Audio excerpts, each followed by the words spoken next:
주님께서 여러분과 함께 마르코가 전한 거룩한 복음입니다.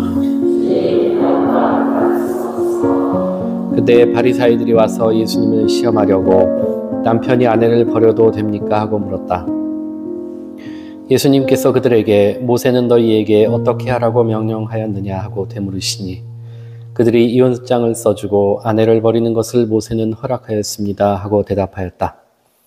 그러자 예수님께서 이르셨다. 너희 마음이 완고하기 때문에 모세가 그런 계명을 기록하여 너희에게 남긴 것이다. 창조 때부터 하느님께서는 사람을 남자와 여자로 만드셨다. 그러므로 남자는 아버지와 어머니를 떠나 아내와 결합하여 둘이 한 몸이 될 것이다. 따라서 그들은 이제 둘이 아니라 한 몸이다. 하느님께서 맺어주신 것을 사람이 갈라놓아서는 안 된다. 집에 들어갔을 때 제자들이 그 일에 관하여 다시 묻자 예수님께서 그들에게 말씀하셨다.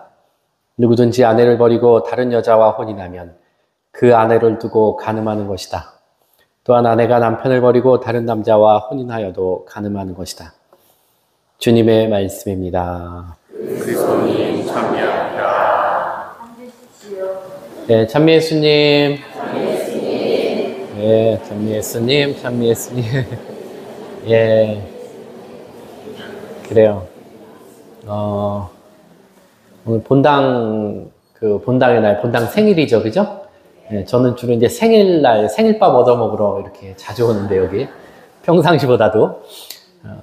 하여튼, 초대해 주셔서 감사하고요, 본당 신부님께. 그리고, 여러분들에게 진심으로 축하드린다는 말씀을 드리고 싶습니다. 가을 되니까, 음식이 참 더 맛있죠? 네, 음식이 먹을 것도 많고 맛있습니다. 살도 많이 찌는데, 그래서, 인간이 살아가면서 가장 무거워졌을 때가 언제인 줄 아세요, 여러분들? 밥 먹었을 때 또, 임신했을 때? 네, 어떤 분들 임신했을 때라고 얘기하는데. 정답이 뭘까요? 그렇죠, 철들 때. 네, 철들 때가 가장 어떻게 보면은 무거워질 때죠. 이 쇠는 무겁지만, 그렇죠? 예, 사실, 쇠가 무거운 것처럼, 우리도 이 철이라는 건 뭡니까? 깨달음이죠, 깨달음.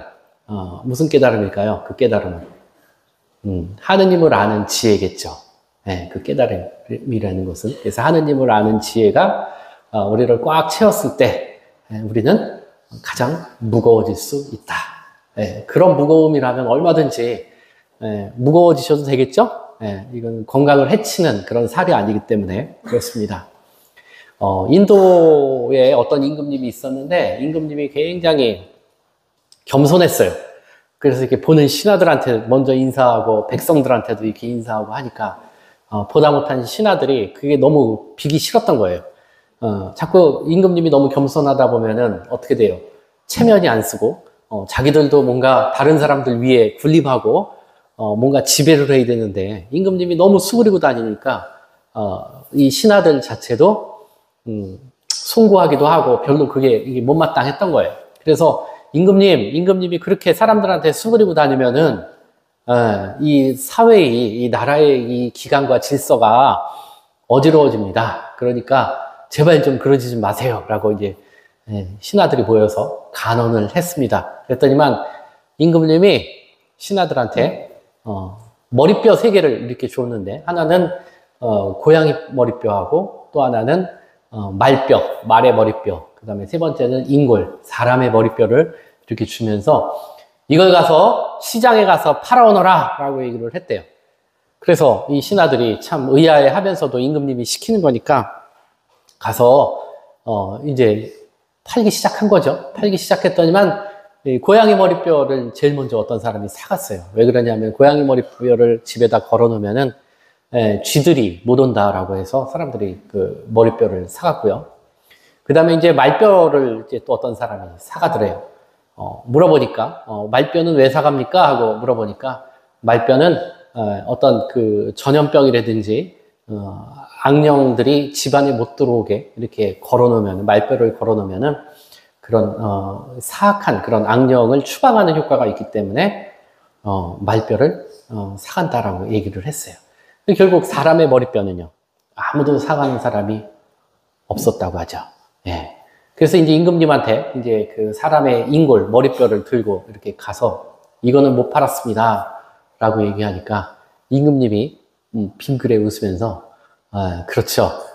말뼈나, 이 고양이 뼈는 그렇게, 죽어서 이 별거 아닌 이 뼈도 사람들한테 쓸모가 있지만 사람의 머리뼈는 살아있을 때 그 머리뼈가 지혜로 가득 차지 않는 한 인간의 머리는 아무 쓸모가 없는 겁니다.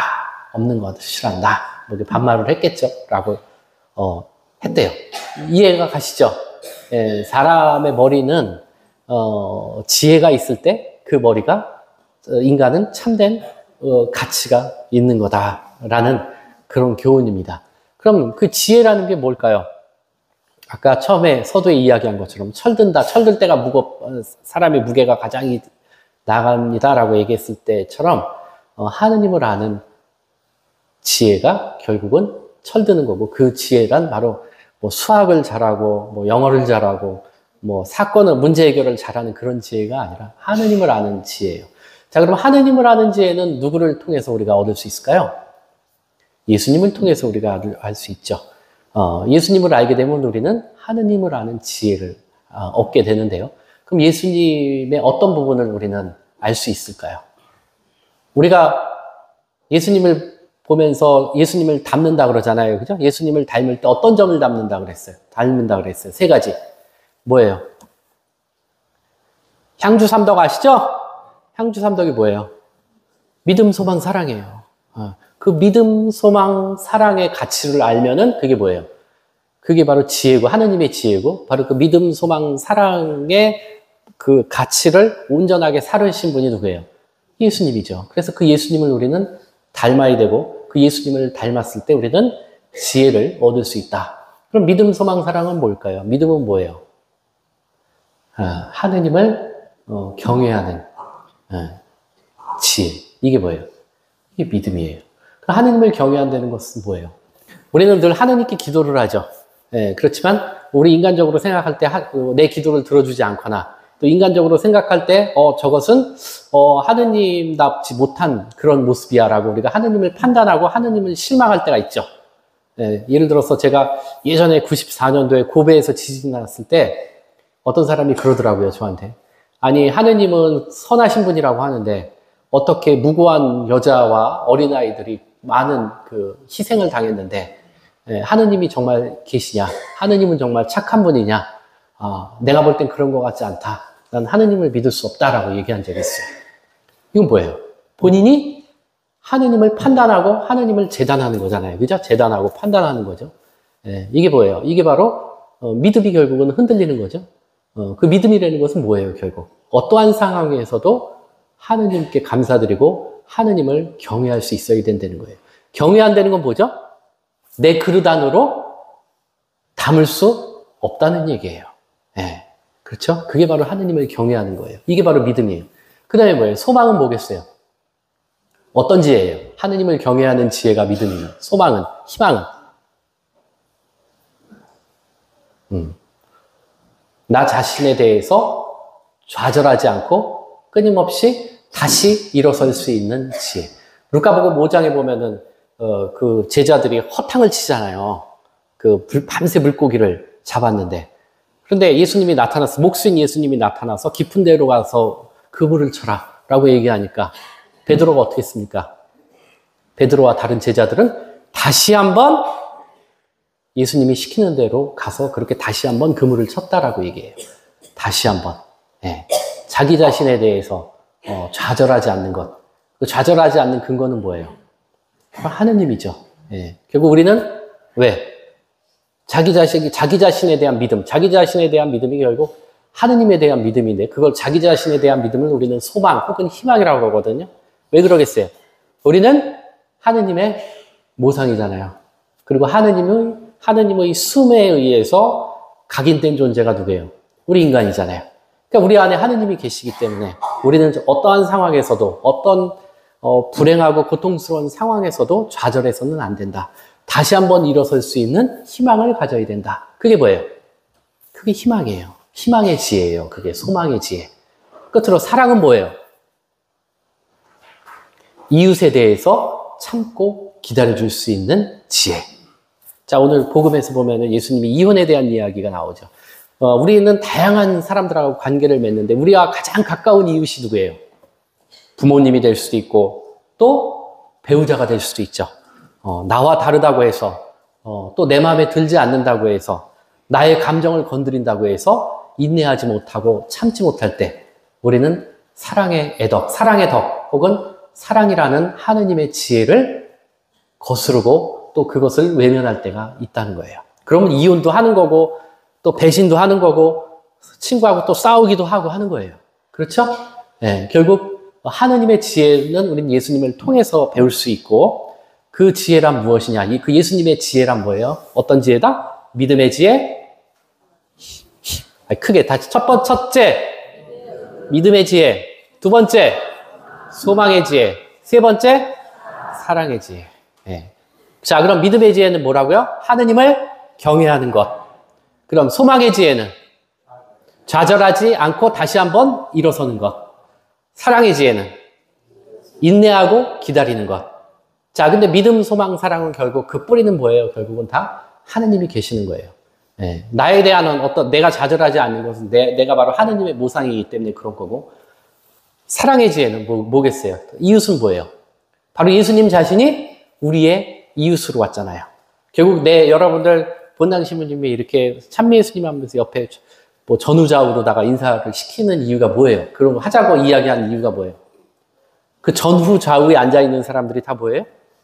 바로 예수님이에요. 예수님의 얼굴인 거예요. 그렇기 때문에 결국은 다 하느님에 대한 믿음인 거예요. 믿음과 소망과 사랑이라는 것은. 아시겠죠? 예, 그런 점에 있어서 향주삼덕, 믿음, 소망, 사랑의 지혜를 갖출 수 있는 그런 똑똑한 그런 우리 여주성당 교우들이 됐으면 좋겠고요. 예, 끝으로 이렇게 너무너무 다시 한번 축하드리고 본당 신부님 많이 사랑해 주시고 아우구스티누스 성인이 뭐라고 하냐면은 목자는 누가 만드는 거예요? 누가 만들어요? 착한 목자는 누가 만들어요? 예수님이 만들어줘요? 아니에요. 신자들이 만들어주는 거예요. 신자들의 살아있는 신앙이, 신자들의 거룩한 신앙이 거룩하고 착한 목자를 만드는 거예요. 만약 우리 본당 신부님이 별로면은 누가 별로인 거예요? 별로라고 여러분들 혹시 이렇게 뒤에서 이렇게 흉도 볼 수 있고 떠들 수도 있어요. 인간이기 때문에. 그럼 그 흉과 흉 보는 게 결국 누구예요? 자기 자신이에요. 자기 자신에 대해서 흉 보는 거예요. 자기 자신을 깎아내리는 거예요. 그렇죠? 그건 정말이에요. 네, 그래서 착한 목자는 착한 신자들이 만드는 거다. 네, 그런 점에 있어서 우리 본당 신부님하고 일치해서 이 공동체를 정말 아름답고 활기 있고 또 거룩한 공동체로 만들어 가실 수 있도록 노력하시고 저도 바깥에서 열심히 응원하고 기도하겠습니다. 아멘.